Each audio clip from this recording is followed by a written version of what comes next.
I'm scared. Because it's unseasoned. Really? But I like this day. It's my first time like it.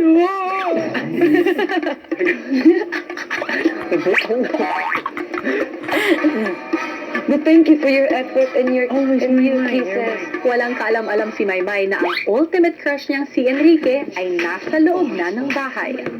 Maligayang pagbabalik sa bahay ko, Enrique. Salamat po, kuya. Maraming salamat sa pagpapundak sa imbitasyon ko, ha?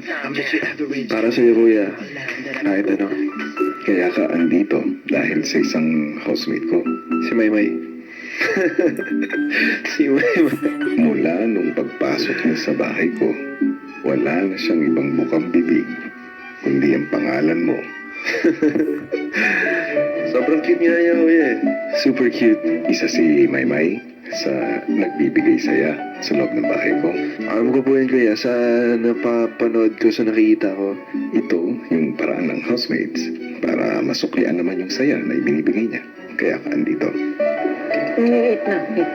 Madam. Bon appetit. What's bon appetit?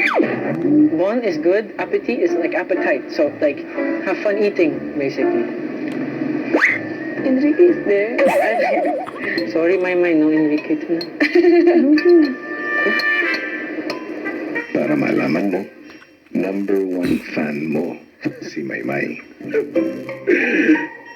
Kaya naman, inaasahan ko na sa sandaling magkakilala kayo, ay gawin mong isang masaya at makabuluhang karanasan. Ito, para sa kanya. Makakaasa ba ako dun? Siyempre po. Maya-maya pa, He is proud of me. Pero, Yes, kuya. pumasok ko sa confession room. Papa. Okay, bye. Be back soon, yeah? Are you ready to meet Maymay? I'm ready, kuya. Tara. Goodness, oh my god, oh my god, oh my god. Oh my god. Oh my god, oh my god, oh my god.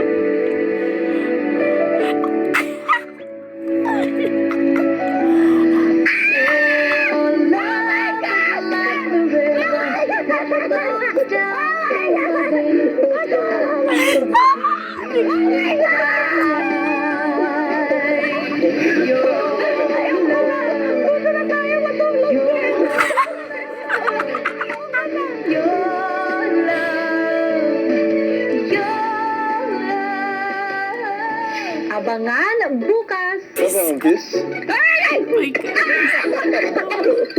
Sabi niyo po kay Liza, hiramin kita. Alam niyo po ba, parang ako na ang reyna. Ngayon, ikaw ang reyna ko. Hindi ka nagugutom? Nagutom kasi busog na ako. Yan kami.